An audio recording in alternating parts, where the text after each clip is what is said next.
Have you ever carried and brought your own food with you while you were in abroad? Well, have you ever been to a stock farm immediately after your trip abroad?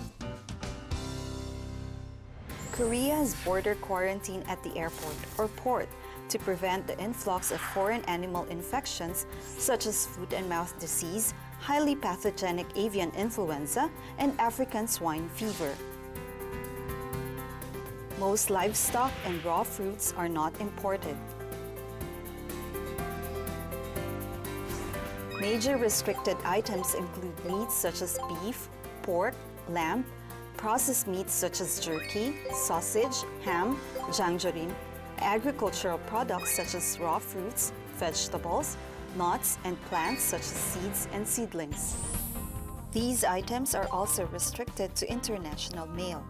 Also, you should be careful not to bring in restricted items such as livestock and raw fruits if you invite your family, such as your parents. If you do not report animal or plant items brought in by hand, you will be fined up to 5 million won. People who work in stock farms are prohibited from entering farm and livestock shed for 5 days after the overseas trip. Also, wash your clothes that you were wearing while you were on your overseas trip right after entering Korea, and please take care of personal hygiene such as taking showers. Also, you should wear working clothes and boots for farm work and sterilize your shoes when entering the livestock shed. You are a quarantine officer who makes Korea a clean country.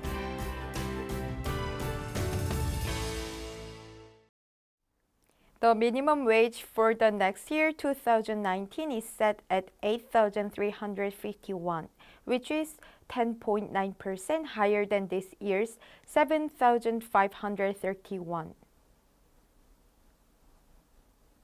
The Minimum Wage Commission of the Ministry of Employment and Labor announced that it has decided to raise the minimum wage on the 15th July. Therefore, next year's hourly minimum wage will be 66,800 won when converted to daily wage and 1.7 million 45,150 won when converted to monthly salary. The minimum wage applies equally to all domestic and foreign workers throughout Korea.